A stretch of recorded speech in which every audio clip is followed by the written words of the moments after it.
Welcome to Envisioned Broadcasting. Envisioned Broadcasting, the station designed to encourage, equip, and empower you for growth and success.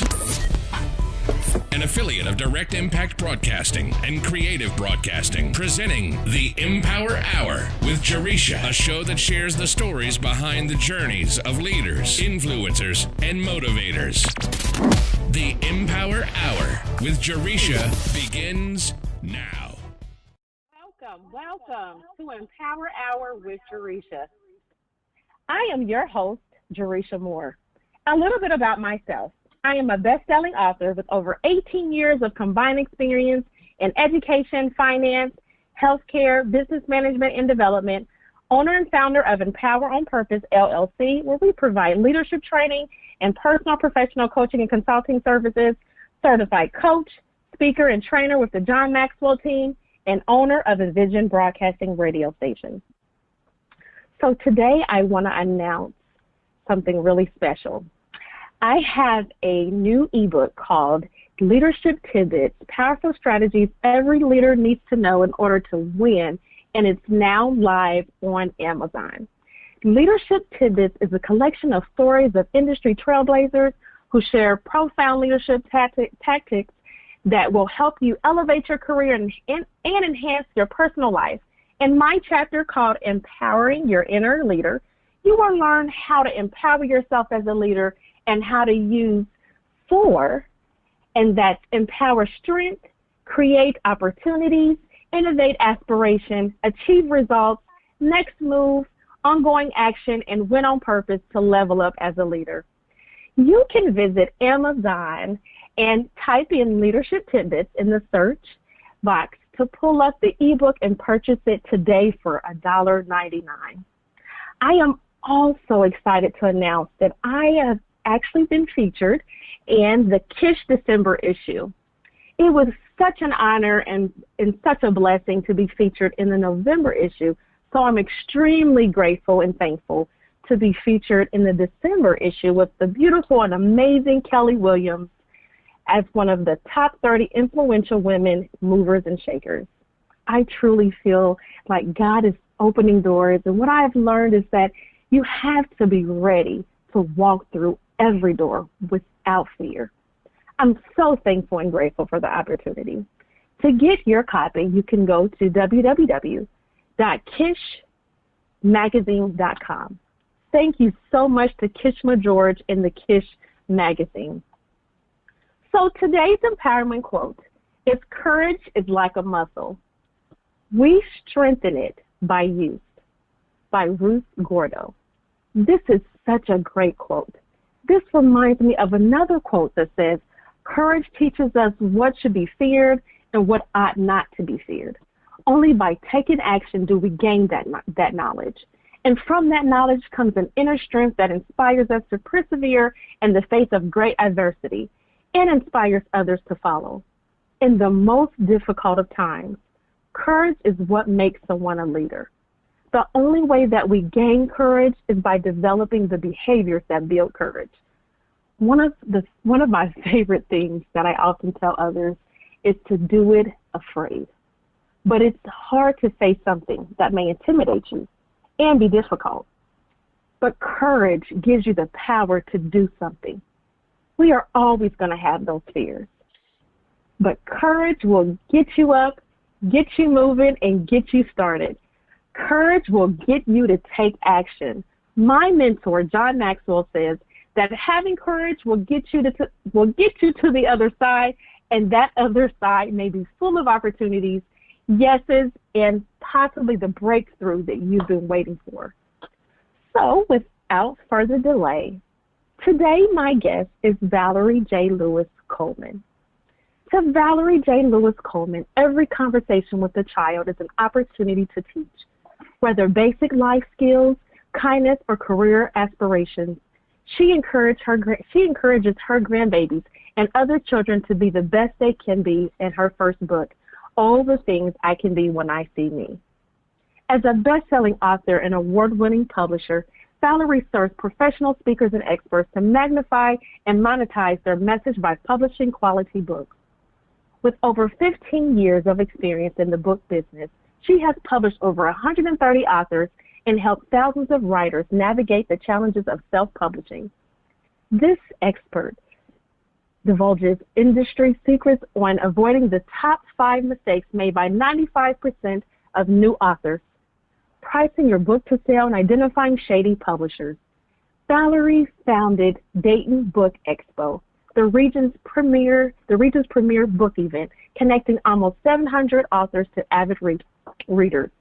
Her dynamic presentation and knowledge of the business takes writers from pen to paper to published as they master self-publishing to make money. Welcome, Valerie. You are absolutely amazing. I'm so excited to have you on the show today. How are you? Thank you for having me. I am well, and I am so glad to be here. Congratulations on your achievements and successes and your new book. You are doing the darn thing. Thank you, and so are you, absolutely. So I just shared, a little bit of your bio. I would love it if you could share a little bit more about yourself and some of your background with our listeners. Mm-hmm. Absolutely. Well, I've been publishing books since officially 2006, but about 5 to 7 years prior to that, I started helping Vanessa Miller, who is now Vanessa Miller Pierce, and a multi-best-selling author, Amazon, Essence, and a whole bunch of other bestsellers lists. And in helping her, I was learning a lot about the book business. I'm more left brain, which is about analytics, problem solving, critical thinking, all the facts type stuff. So I was helping her save money, figure out the best approach, cut her costs. How do I do these different things? And in the process, really got to the point where I was like, I need to start teaching people this stuff because they were being taken advantage of. They were overpaying for things that were relatively inexpensive and some things that were even free, or their products were inferior, their books were, shall we say, junk, and they couldn't figure out why they weren't able to sell any books. And so I said, I need to start, really teaching people on this subject matter. So after 26 years as an engineer at Delphi in Dayton, Ohio, the plant closed. No hablo español muy bien. I was not relocating to El Paso, Texas, so I opted to go into the book publishing business, and I haven't really looked back. So as you said in my bio, I've published over 130 authors. More than half of them have been best-selling authors, and I have published about 9 books of my own, with the newest one being my children's book, Oh, the Things I Can Be When I See Me. Absolutely. I absolutely love it. I think that is truly amazing, and what an amazing journey that you have, definitely been on. So I love how you mentioned every conversation with the child is an opportunity to teach. What makes you truly have that perspective? And if you can share a little bit more about your thoughts on that. Right. Well, children are master mimics, and they will do what they see done. And from the ages of 0 to 7, that's when the personality is formed. That's when their confidence is formed. That's when their esteem, they are established as to who they're going to be into adulthood. And so it's important, especially at those formative years, to really pour into them and encourage them and empower them and share with them. So whenever I'm talking to my grandchildren, I have grandsons too, but I'm specifically with my granddaughters on this book, we're always talking about what they want to be when they grow up. Or, why did this happen? Or how did this happen? And so my 4-year-old grandbaby, Lyric, well, Mimi, what colors make purple? So we're having conversations about that because they're inquisitive. They want to know. So I use the opportunity to teach her anytime I can, any child. I just left an elementary school, well, not elementary school, after school care program today, and didn't really get to finish reading the book because I spent time asking the kids, well, what do you want to be when you grow up? Mm-hmm. And why do you want to do that? What is it going to take to get you there? Who's already done it? Do you know anybody who looks like you, has done what you want to do? Those type of things get kids to thinking that I don't have to just be anybody and just go through life and doing whatever. I can do anything I want to do and achieve greatness if somebody tells me that I'm great and someone shows me that I'm great and somebody expects greatness out of me. So I'm always wanting to empower babies. They have so many distractions and so many negative things that bombard them daily, especially now with social media. You know, these kids are dealing with things we didn't have to deal with. When I was bullied at school, it was just at school. When I got home, I was good. Now they're bullied, 24/7 online. Of course, all you got to do is turn up the computer. Nevertheless, it's there. It follows you. So they're dealing with things that we didn't have to deal with. And so I just want to always encourage and empower, not just babies, but, adults too. But my focus right now is for the little ones. Absolutely. And I love that. I have children of my own, and I just think about, just in asking, as you mentioned, what kids want to be when they, what they want to be when they grow up. And you would be absolutely surprised at how young that kids, like you said, I mean, they know. They know. I think back to when I was younger, and I'm like, I didn't have I didn't have a clue as far as what I really wanted to be. But that's one of the questions that a lot of, grown-ups, of course, ask kids. What is it that you want to be when you grow up? And, just in thinking about my own children and some of the responses, I can think about my oldest son who, when he was younger, said that he wanted to be a pastor at a very young age. And so it's those kind of questions that make you think like, wow, what why? What makes you want to, do that? Or, or my daughter who says now that she wants to be an interior designer.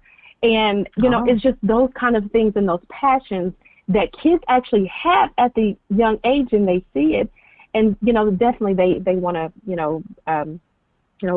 be that as they get older. But I love that, because I definitely think that, as you mentioned, our kids, they're so glued to, YouTube and this, all of the technology, social media, and, with bullying and with all of that. And so I think it's so important really for us to take that time and, invest in our kids and have those conversations and really get them to thinking about some of the things they can do and be.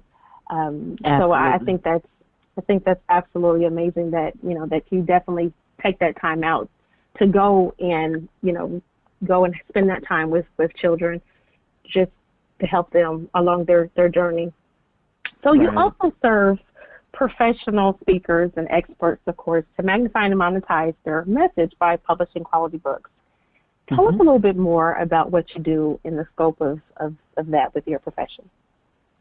Through my company, Pen of the Writer, and the website is penofthewriter.com, and that's P-E-N as an ink pen, Pen of the Writer, based off of the scripture Judges 5:14. And what I do through that company is I serve, and I say professional speakers and experts, and most people are experts in something, whether they realize it or not. Part of what I do is help them identify their expertise so that they can then leverage it to not only serve other people, but serve themselves. So I have clients who have written and published books and who have then used them to launch a stage play. Philippa Charlton just did a stage play from her book. I have clients who have then went on to host live events. I have clients who have gone on to host mentoring and coaching and speaking engagements because they had a book that was quality, that represented them well, and was able then to magnify and both monetize their message. And that really encompasses a wide spectrum of options. So I have clients who are on the continuum of I have more time than money, so I have books that I've published to help them through the process where it's a step-by-step guide on how to write and publish bestsellers. And then I have clients who have more money than time. I'm too busy. I'm doing 50 things already. I don't want to figure out how to publish books. I trust you with my baby. Here, you publish it for me. And then in the middle, I offer mentoring sessions, live events, and then one-on-one and group-type coaching events to encourage people on that continuum. So wherever they are, if they want to do it themselves, they want help doing it, or they want me to do it, I meet the need and meet them where they are to help them write, publish, and market bestsellers. Oh, that's awesome. That's absolutely awesome. And I say that just thinking of, I know we had a conversation about, of being an author and just the process that goes into, just even leading up to a book being published. And so as you can imagine, and as you know, that there are so many different challenges that come into place. And the fact that you actually offer that mentoring and, I think that is in that coaching to help those, those first-time authors, those people that are, have that book or that idea that they want to write, and you're just able to help them, mentor them through it and coach them through it and really navigate through some of the challenges of the self-publishing. Could you share just a little bit more about how, how you've maybe helped others with, some of those challenges with your program that you offer? Absolutely. So just starting with the writing aspect, I have clients who, like you said, have tons of ideas, or someone told them you need to write the book, or God said I need to tell my story, but then they don't know what to do from there. So we meet, depending upon the package that they have invested in, we'll meet by phone and step them through the process of identifying their message, identifying their audience. What do you want them to walk away with? What is your next? What do you want them to experience by reading this book? And then how are we going to implement that? Are you going to do fiction or nonfiction? What's your writing voice? What's your writing schedule? Do we need to set a timeline? We go through all that in the writing phase. But for some clients, I spend time initially helping them break through the fear. I can't write because I'm afraid. I'm afraid that my story is going to hurt my parents' feelings. I'm afraid that I won't be able to recoup my expenses. I'm afraid that it's not good enough. I'm afraid. And so I spend a significant amount of time with people who are in the writing phase of encouraging them and building them up and showing them how you are the expert, and here's why you're the expert. And then even pacifying some with the legality behind it. It's your story. You can't be sued for telling your story. And I have to encourage them and build them up to be to the place where they're willing to share. Or some are just embarrassed. Some, they have some very harsh and hurtful things that have happened to them. But like I explained to them, if your objective is to help other people process through what they're going through and what you've already been through, you're going to have to be transparent. And yeah, it's going to hurt. Sometimes you may cry. So sometimes I have clients on the phone crying. I'm like, go get you some tissue, regroup, and we can come back together and do this. But you have to process through this feeling. And for a lot of them, they are just like, well, it hurts too bad. Every time I start writing, I start crying. So then I'll tell them, keep writing. Because as you experience that pain, that emotion, that hurt, that betrayal, that loss, whatever it was that you're feeling that's making you cry, if you can process through that pain, not only is it therapeutic for you, but the tears, literally the emotions, will pour onto the page. And what you'll find is you'll capture that in your story. And so as readers read it, they are moved by it as if you were telling it to them face to face. And so that's part of what I do when I'm helping writers. When I'm helping people who are in the process of publishing, I will help them identify editors, help them work through the cover. What makes for a good cover? Don't put your face on the front. I know you look cute. No, but don't do that. I help them process through how much should I charge for the book? Where do I go to get the book printed? How do I lay my book out? And those type of the basic elements of publishing, which is where my strength is because I was an engineer for 26 years. And so I transitioned those engineering problem skills into the book business. And so in the publishing phase and the marketing phase is where I literally save my clients thousands and thousands of dollars. So when they go out to print, because I have 250 printers literally across the world bidding on my projects, when it's time to go to print, like right now I'm doing a reprint for Oh the Things I Can Be When I See Me. That website is thingsicanbe.com. So I'm going back into a reprint for that because I'm almost out of the first print run. And now my printers know they're competing against each other. So they're like, well, how do we do in the bid? Well, yeah, you're a little high. So one company may charge $8 a book. Now, this is a full-color 32-page book, 8 by 10.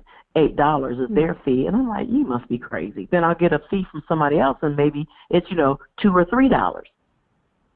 So I look at the quality, I look at the consistency, I look at the timeline, I look at how well they can deliver, I look at how well the pages bleed together. I review all that before I choose a printer. But why would I spend $8 on a book if somebody else can give me same quality, if not better, for 2 or 3? And so, and if you're talking about 500 books, if we're saying if it's a $5 savings, 500 books, that's $2,500. And for somebody who doesn't know that, you shouldn't spend $8 for even a full-color book, don't know that. They'll spend that money and then want to charge $20, $25 for the book, which is way overpriced. Mm. Then they can't sell it, and then they come and see me. So and then in the marketing phase, I've had clients who came to me with great books. They just weren't able to sell them. So I go through and I do an assessment of their book, cover to cover. I don't edit, but I scan through it and I critique and I say, okay, you probably should invest in a professional editor. Or like a gentleman, Tyrone Gibbons, his book is The Banu Project. Great book. He had quite a few, I think 15 or so reviews on Amazon, 5-star reviews on Amazon when the book came out. So it was a great book. And when I reviewed it, I made some suggestions for the cover. He redid the cover. Mm-hmm. I redid his bio, his synopsis, to make him more relevant as why he wrote the book, and then to make the synopsis more appealing and powerful. He made the recommendations that I had suggested. He implemented those, and people who already bought the book bought it again because the cover is so different. It's so powerful. And he's positioned, and then I positioned him for a lot of media coverage. When I redid his bio, I was able to, I did an extensive interview on him to find out what it is he was doing, So he was a federally licensed airplane pilot, but he didn't have that in his bio. He speaks 7 languages. That wasn't in his bio. He homeschooled his children who were so advanced that they were going to Ohio State as high school age students, but they were going to Ohio State. None of that was in his bio. And that wouldn't be relevant depending upon the subject matter, but it was very relevant for his book. The reason why he wrote the book is because he was homeschooling his sons. He wanted to find some stuff on African and African history, and he couldn't find anything that wasn't very academic and boring. So he's like, he started doing the research. That's when he learned all these African languages and dialects. He loves gaming. So he implemented and sci-fi. So he implemented all the things that he loved to this book to teach his sons, and now it's become a platform for him to, reach other people. Now I think it's a trilogy, and I think the second book is now out. But because of redoing his synopsis and his bio and making the book look more appealing, I also helped him identify how he can reduce his costs, because it's a 400-page book. He was paying $10 a book to print, and I told him that's way too much. Even at 400 pages, that's too much. Mm-hmm. So I gave him some suggestions, made some recommendations. He got it down to $6 a book, so then he brought his retail price down to $15, which is where it should have been, which makes the sales go up, because now you're more in competition, your sales will increase. And I gave him another strategy that could have conceivably took his book printing cost down to about $3 or $4. But he's like, okay, I don't want to do anymore. I said, okay, it's your book. But right there, I saved him $4 in print costs per book. Mm-hmm. So it's just what I do in helping them position them to success. I want my clients to achieve whatever their goals are. If it's to land speaking engagements. If they want to sell more books. If they want to hit bestsellers list, then I help them hit bestsellers list. It's all about what they want, and I help them get there. And, with press releases and interviews and speaking engagements and blogs and all the other getting book reviews, all the other things that are components of being bestsellers and being positioned as an expert, I process that for them and then give them the information, the resources, templates, strategies, checklists to do the work themselves. But I mentor them and walk with them through the process. So now they have a repeatable skill that they can use over and over again. I give them a timeline, and after every meeting, I'm very anal about notes. So I give them the notes that we've discussed for the meeting. So now they have everything they need to move forward with whatever their next assignment is. They have everything they need to do it. Absolutely. How amazing and awesome is that? I'm like, wow. And it's so beneficial because, I think, and I shared with you, I am very new to the whole, being an author and just book project world, and just, hearing some of the, the services and how you help those authors, it blows my mind, because there's so many different things that you just mentioned that I hadn't even thought of, or even could even imagine. And you pretty much already have it covered, because of the fact that you are, very much an expert, and you help those authors so that they can, truly avoid making those mistakes. So one of the things that you also mentioned is that, how you divulge industry secrets on avoiding the top 5 mistakes made by 95% of new authors with pricing your book to sell and identifying shady publishers. Can you explain just a little bit more on, maybe elaborate a little bit more on how you feel new authors truly, maybe some other mistakes that they make? I know you mentioned as far as like the book pricing and all of that. Is there anything else that you may want to add to some of the mistakes that some of the new authors can avoid? Absolutely. So when it comes to new authors, especially self-published authors, and that's where we're really focusing on, those authors who are self-published or hire what are referred to as book producers, one of the first ways I can tell a book is self-published is the cover. Whether the client or the author has their own face on the front, that's an immediate, or likeness on the front, that's an immediate indication. The fonts and the colors and the style of the cover are all indications that they're self-published. But more specifically and more detrimental to their book sales is the back cover. A lot of authors don't utilize the back cover effectively. It is a strategic marketing tool. It helps to establish your credibility. It helps to position your book. And a lot of authors miss the mark on what should be on the back cover and how to effectively position it. So, like I mentioned, Tyrone Givens, he had a great book, but his synopsis was very weak, and he didn't have a bio at all on the back of his book. So we crafted that. Another thing that really stands out to me is a lot of self-published authors, if they do have the barcode, which a lot of them don't bother to do that, and the ISBN, then what they often fail to do is to embed the retail price with the barcode.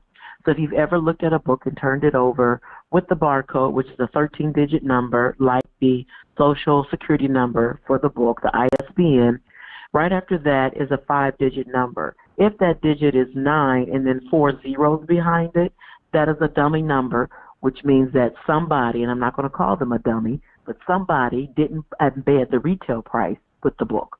So when that book is scanned, because that's the purpose of the barcode, is to scan it, it shows the price as $0, which makes it difficult for bookstores to carry a self-published book because they don't know the retail price. And then authors go and they buy stickers to put on it. Well, then that minimizes your professionalism and not executing in excellence. So that's probably like one of the top things when it comes to covers. Specifically, the whole cover is one of the big things. They miss the mark on how to position themselves effectively with the cover. And within the cover, there's so many different elements. One of the other things that self-published authors tend to do is, because they are on a limited budget, they often, the editing. I read it myself. I read it 10 times, and it's good. Well, I have clients who are PhDs, and they make mistakes. It's human nature to make mistakes. So what I encourage self-published authors to do, and specifically my clients, I have clients whose books, and I'll tell them, they'll come to me for marketing. I said, okay, I'll market your book, but you need to fix this on the inside first, because I don't want to give you national exposure and people read your book and like, this is junk. So let's fix these things first, and then I'll position you for that national exposure. But editing is essential, and there's 5 different levels of editing, and a lot of people, self-published authors, want to go with the first step and then stop. The first step is to self-edit. I can do it myself. Several flaws in that logic. You don't know what you don't know. So what you think is great could be awful, but to you it's great because that's all you know. The other thing is, when you look at your book 10 times and you have in your mind what should be there, your mind will tell you a word is there that isn't there because you know it's supposed to be there. So you're reading the manuscript like it's there and it's not there. You can read it 20 times and skip it.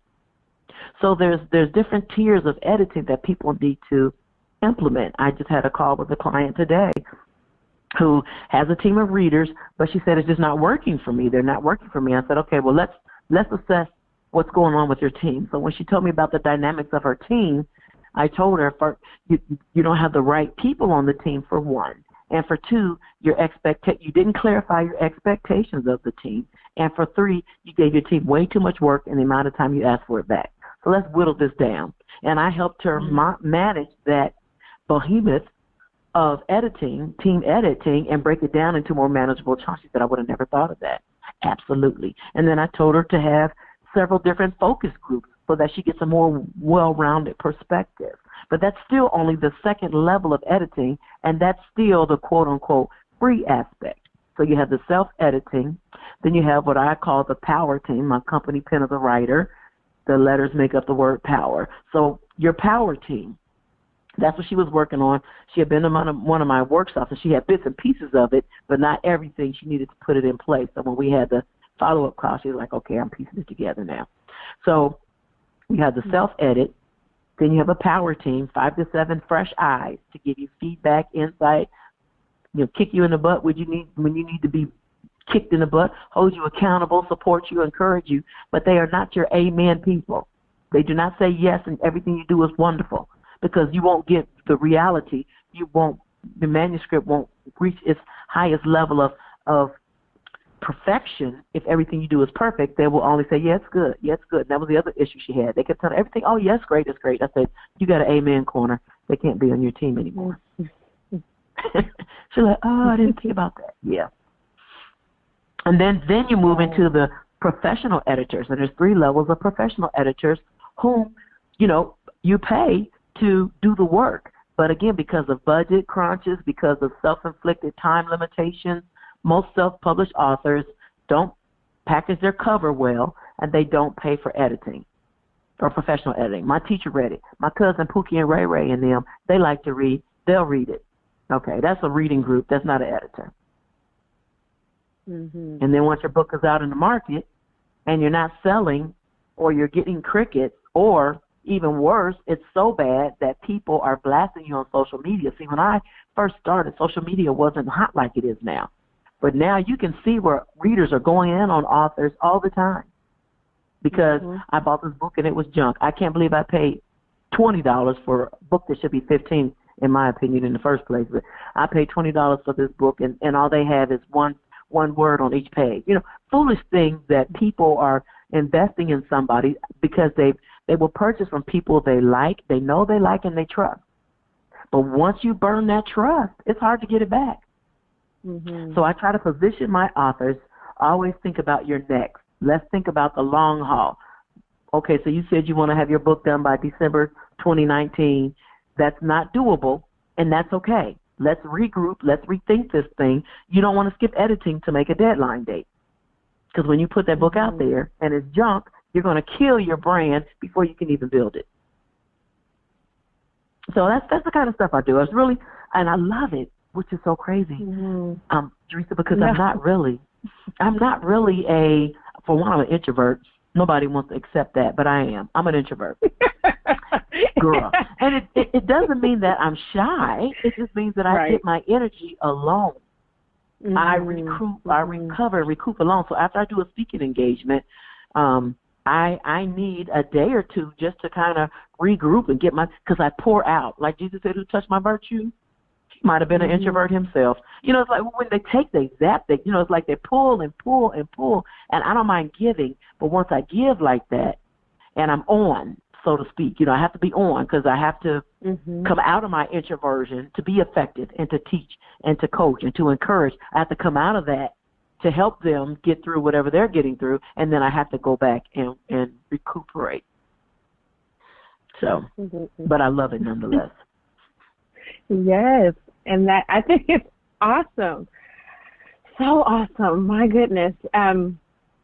So you also founded Dayton Book Expo, the region's premier book event, connecting almost 700 authors to avid readers.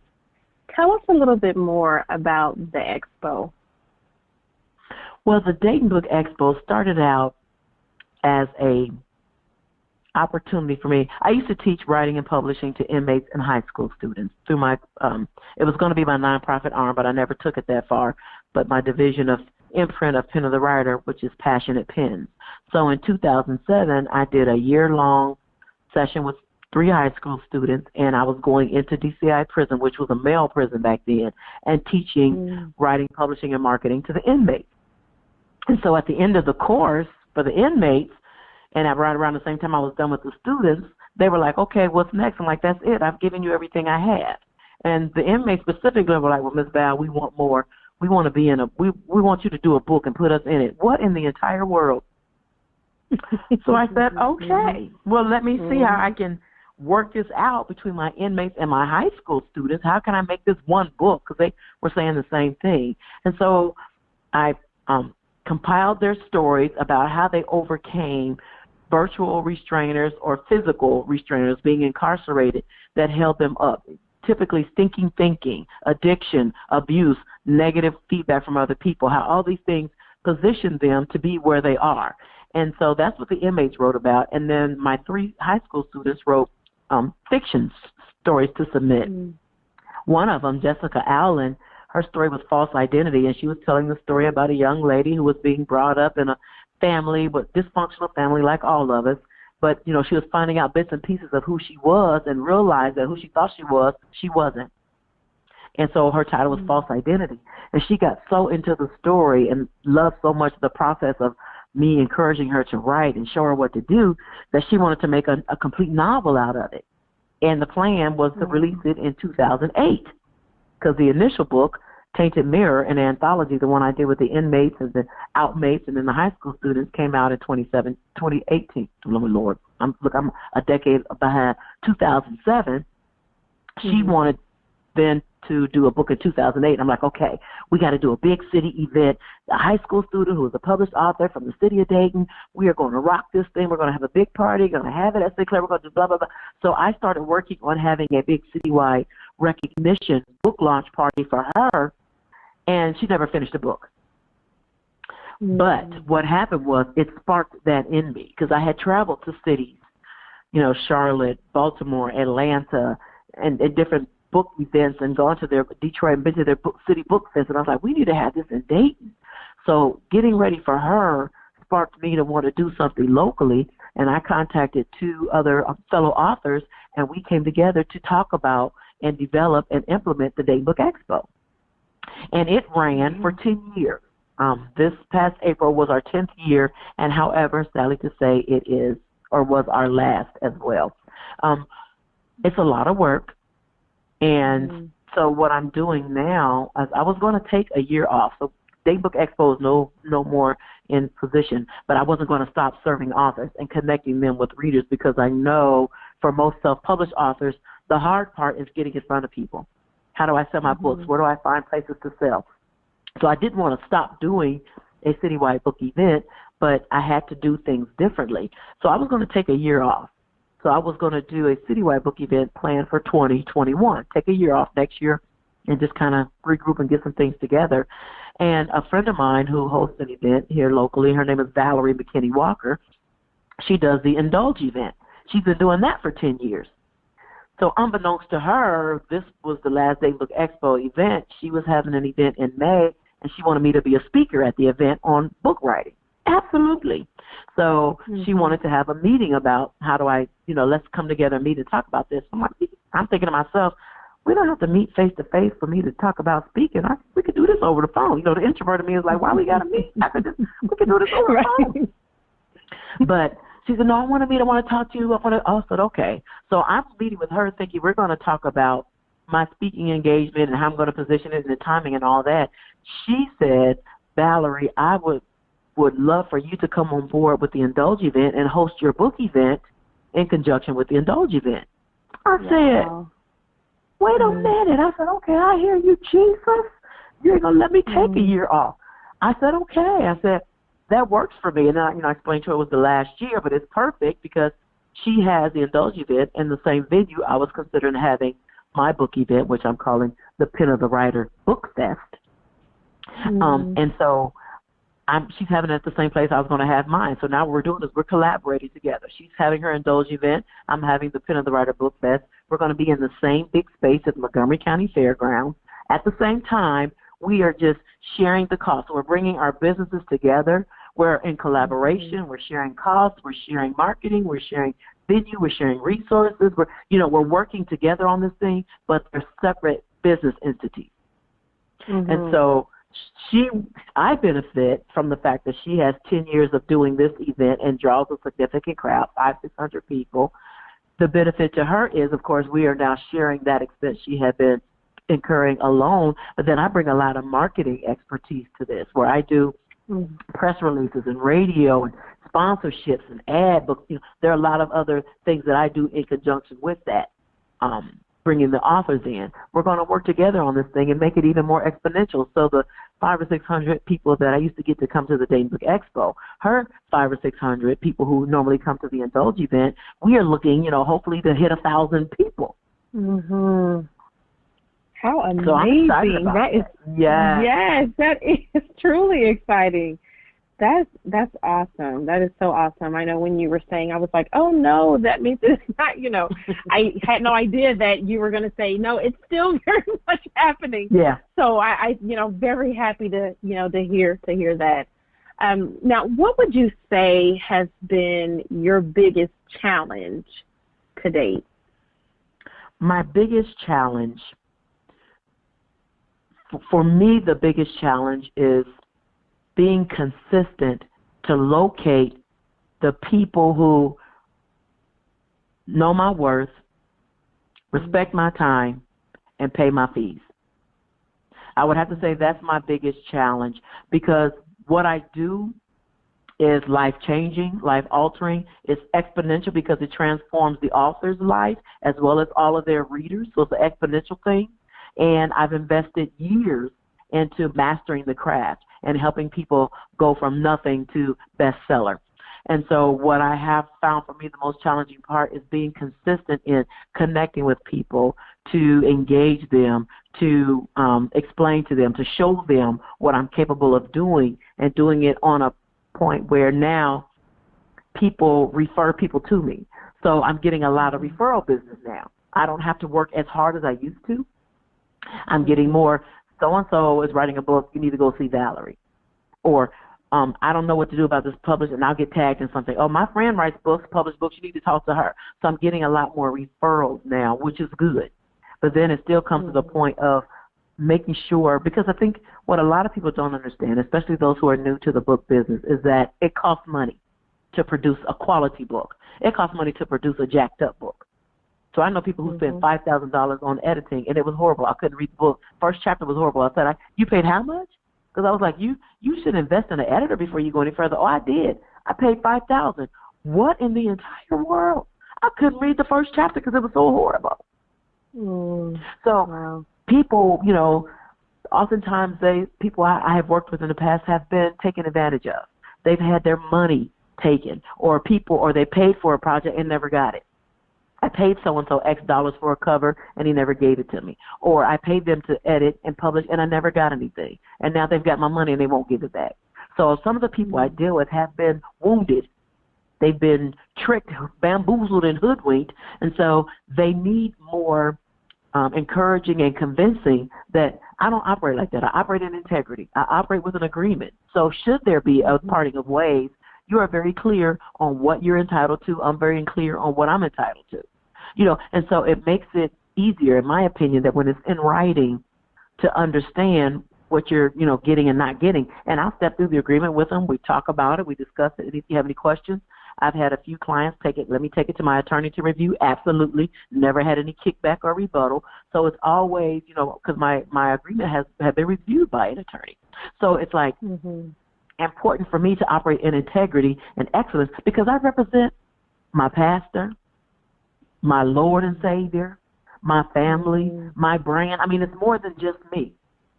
So I want to be a mouthpiece. I want to be a spokesperson. I want to be a living witness, if you will, to the goodness of what could come from effectively marketing, publishing, and writing a best-selling book.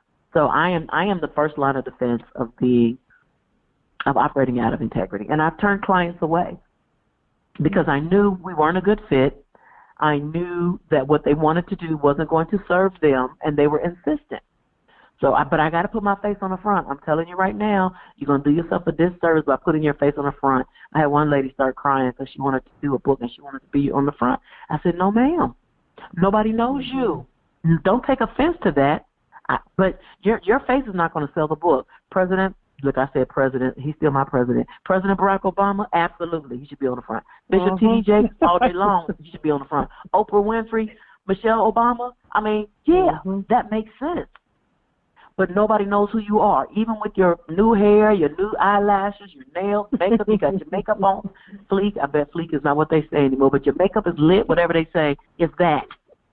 Your nails, your new outfit, you went to the gym and you dropped 20 pounds, you shredded all that, you look phenomenal. Do not put yourself on the front cover, because what it says to the readers is this book is about you, it has nothing to do with me.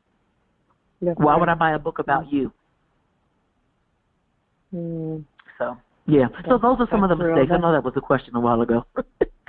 Oh, no, but that is, yes, that's so helpful, so very helpful for, those listeners. So what would you say has been the biggest accomplishment then for you up to this point? Well, for my clients, I think the biggest accomplishment for me is when they hit a bestsellers list.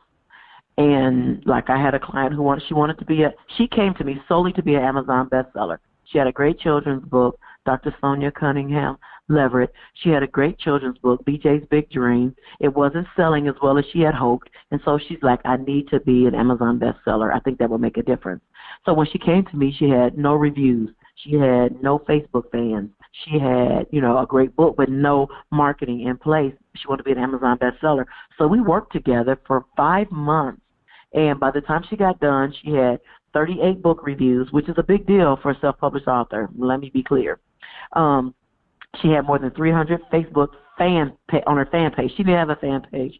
Now she has a fan page. I don't know how many's on there now. This was a couple of years ago. But at that point, within less than 5 months, she had 38 reviews, over 300 Facebook followers, and she made the top 50 bestseller on Amazon. She made it to the top 50 in her category.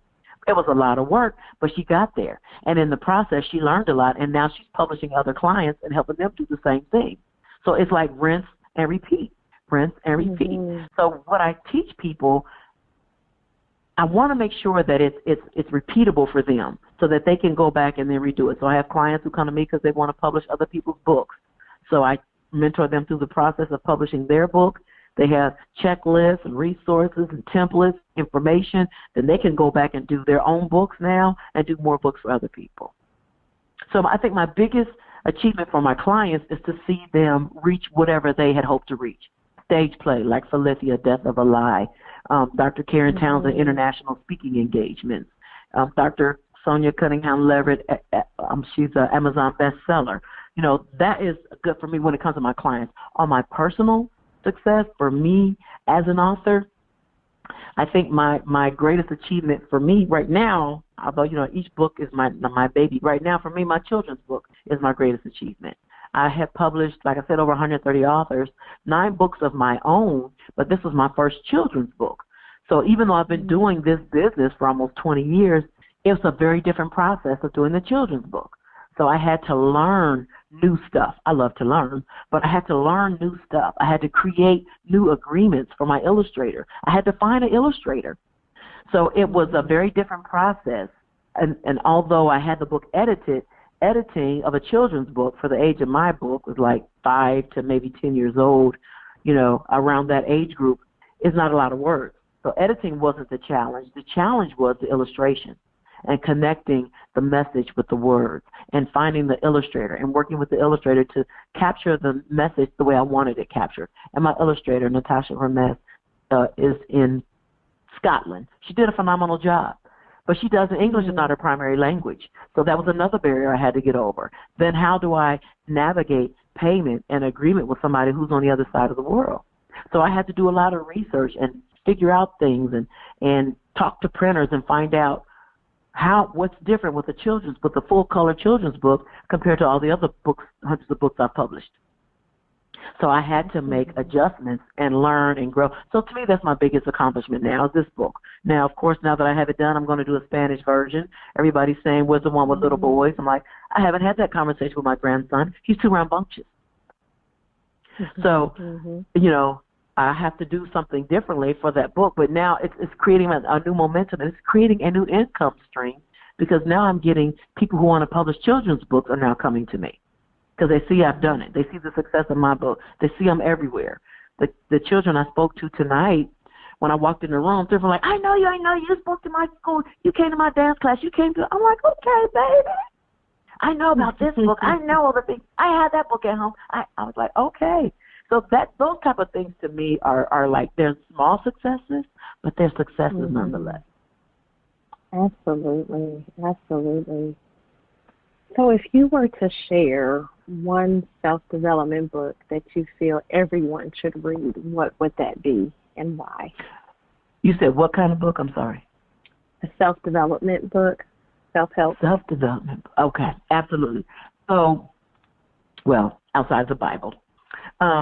So one book that I read recently, which has nothing to do with book writing, but it has a lot to do with changing your thinking when it comes to money and finances, was The Richest Man in Babylon. Quick read, a great read. It was written back in like the early 1900s, and it tells the story of this man who lived in Babylonian times and who had accrued a lot of debt. And it uses a story to tell you how he got out of debt. And then, of course, the intent is to apply that to your life. So it was a really great, quick read, great read, very impactful. And I think everyone should read that, especially people going into business. Because the thing about business is you have to be careful not to mix your business and personal money together. You have to be careful to not accrue debt in your business that your personal income is responsible for paying. So understanding how your money works on a personal level can help benefit you on the professional level when it comes to, managing your book business. I would definitely say that was a great book for me. Perfect. Thank you for sharing that book. I've never heard of that book, but I'm definitely gonna get it so I can read it. Yeah. So today the empowerment quote is "Courage is like a muscle. We strengthen it by use," by Ruth Gordo. Please share what this quote means to you. Well, I think what we have to understand for a lot of people, I talked about fear before, and like you said, do it scared or do it afraid. For a lot of people, if you're not willing to take the risk, and courage is about being a risk taker, if you're not willing to take the risk to, even if it's just as minimal as contacting people to be on your team or looking for Facebook groups where you could find support network, if not willing to step out and make some progress towards finishing your writing or finishing your publishing or finishing the marketing of your book, well, marketing's ongoing, but if you're not making some step towards that, then you're becoming atrophied. So if you want to talk about muscles, let's talk about when you work a muscle, it becomes stronger, it builds up. When you don't work it, it becomes atrophied. So if you're not doing the things to build your courage, build your book, build your brand, then you're deteriorating. And a lot of people don't look at the flip side of stuff. Like I tell my clients, you can learn as much from failure as you can from success. Don't discount a loss as a loss. Look at it as the moving you closer to the next win. Okay, I know that didn't work for me. I'm not going to do that again. Or take something out of it that you did learn, a lesson that you learned, and move forward. King David did that. There were lessons that he had to learn in each season of his life in preparation for ruling the kingdom before he was the king. He started out in the shepherd's field, and he had a lot of things that he had to learn, lessons he had to learn. The only one he never learned and mastered was the one about the women. He didn't get that one, but he got all the other ones right. But the women kept being his downfall. He kept making mistakes. Bathsheba and all his maidens and his concubines. But at the end of the day, if you don't exercise your courage, which is another way, in my opinion, of saying your faith, then what you're doing is you're operating in fear. And fear and faith can't reside in the same proximity. They don't work together. They are diametrically opposed. So either you're going to do it or you're not. Either you're pregnant or you're not. You're dead or alive. You got courage or you got fear. And to exercise that courage, like you said, do it scared. Right, that's right. So what is the best advice you have ever received, and who gave it to you? Well, let me say, as a mentor and someone who helps people get to the next level, I have hired mentors and people to help me to get to the next level.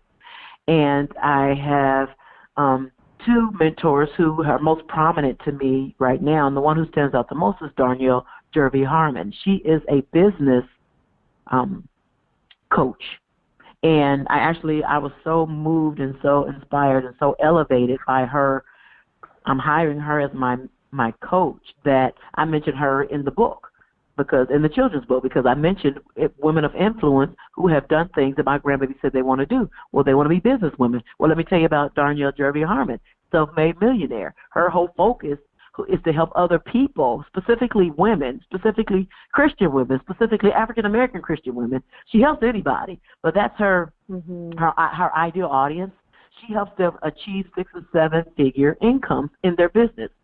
So she showed me strategies and techniques and systems to help me build my business. And one of the things that Darnell said, I think, which is probably the two things that she says the most that I probably repeat and say the most is, one, I cancel that casual covenant. And because there's power, life and death is in the power of the tongue, and we often say things that diminish our success before we even get started. I don't think I can do it. I'm afraid. Nobody's going to want my book. I don't understand this is too hard. It's impossible. And we say those things, we put them out there in the atmosphere, and then we don't finish the book like, I knew it was hard. I knew I wasn't going to be able to do it. Well, you had already decided you weren't going to do it. And when you speak those things, you make them happen. So Darnell will quickly say, I cancel that casual covenant. And I've gotten in the habit now of saying that to people. Oh, I cancel that casual covenant. They're like, are you rebuking me? No, I'm just canceling that casual covenant. Call it what you want. But don't say it anymore. You are capable. You are worthy. You are deserving. You can do it. You is smart. You is important. You is kind. I got to do that for some people. And then the other thing I got from Darnell was that when you're operating in your business, you have to be mindful that think of your business as like a long PVC pipe. And you are putting stuff in on one end. You're putting in your time. You're putting in resources. You're networking, speaking engagements, hosting live events, calling people, emailing people, paying for advertisement. You're mastering your business. You're learning your customer. You're learning your net worth. You're building your brand. You're doing all these things. You're putting all this stuff in on one end of the PVC pipe, and nothing's coming out on the other end. But Darnell said, be consistent. Don't quit. Never give up, and keep working. Keep moving forward. Keep putting stuff into that pipe. And, of course, eventually what's going to happen is something's going to come out on the other end. And initially it's going to be a trickle, a little something here, a little something there. But as you keep working the other end, keep putting stuff into your business, keep investing in yourself, keep investing in your business, keep investing in your clients. As you keep pushing and pushing on the other end, then eventually you're going to have a trickle, then a rainfall, then you're going to have a torrential rain, then you're going to have a tsunami coming out on the other end. Because now you've done the work, you've invested in it, and you've put in the work to get results. So those are probably the two things that stand out the most with me with Darnell. And then I've recently hired Brother Bedford, who is also a business coach, but he does more digital strategy type stuff and training. So he is an expert in the training knowledge, and you may be familiar with, he did a book about 10 years ago, Conversations with Black Millionaires. And he interviewed, like we talked about earlier, you being Oprah Winfrey, he interviewed black millionaires. Now, he wasn't one, but he developed a strategy to interview them, and he interviewed Les Brown. And he talked about George Frazier and, Lisa Nichols and a whole bunch of other African-American millionaires who and interviewed them and got their strategies, their insight. This is 10 years ago, before ebooks was the thing. And he put that book out there and made 6 figures off of an ebook before ebooks were the thing. And then he repurposed it, and he reused, and he does different things. So I've hired him as my mentor to not just teach me that strategy, but other strategies under his program he calls Notification of Payment Received. As a self-published author, when you get payments through PayPal, you get the little notice from PayPal that says Notification of Payment Received. And so that is the name of his offshoot of his package that he now offers, notificationofpaymentreceived.com. And he shows you how to train people with your skill set to train them in a myriad of different strategies and techniques that will help you leverage your business. So Darnell gave me a much wider global systems type perspective. He's doing more of a macro, here's what you need to do, here's how you need to do it, look at this, look at that, more of a more hands-on, detailed, specific to my business strategy. And I'm working with him now. And so you have to do that. Hire a mentor. Mm-hmm. As a mentor, I hire people who can make me better. If I want to be 6-figure, 7-figure income earner, I need to work with people who are 6-figure, 7-figure income earners. Show me what you did. Mm-hmm.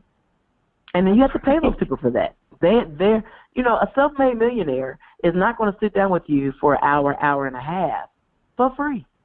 Girl, bye. Mm-hmm. Where they do that? Mm-hmm. See, I didn't become a self-made millionaire by giving away this information.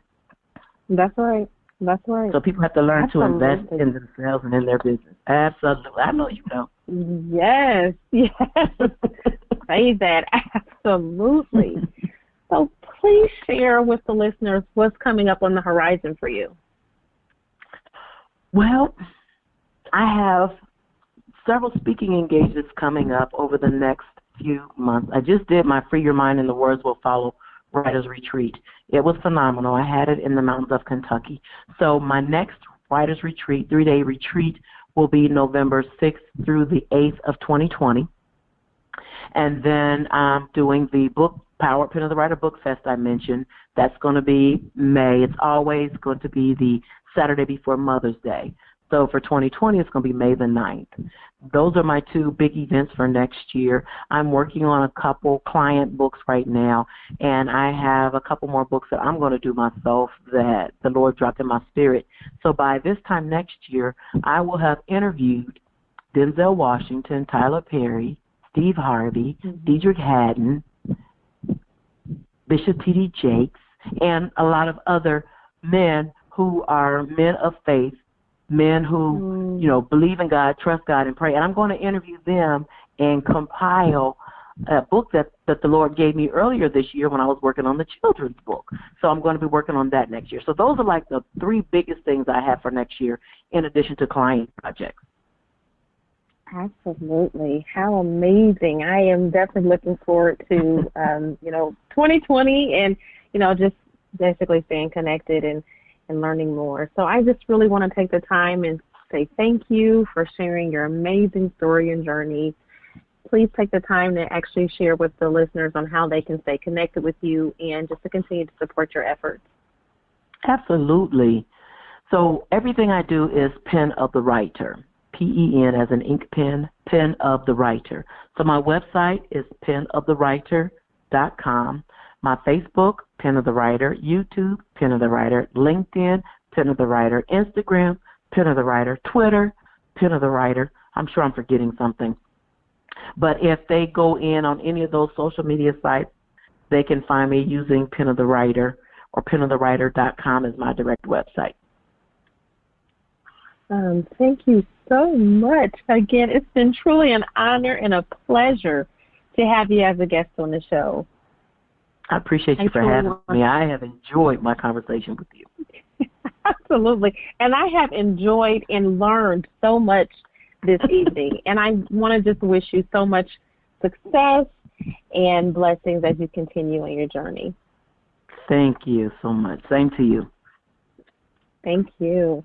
So listeners, thank you so much for tuning into tonight's show with our special guest, Valerie J. Lewis Coleman. Valerie shared her amazing story and journey to encourage, equip, and empower you for growth and success. If you are interested in being a guest on the show, starting your own radio show, or low-cost advertising highlighting your book, business, or events, please email envisionb@empoweronpurpose.com. Please tune in next week where you will hear an amazing story and journey from another leader, influencer, and motivator. Until next time, be blessed.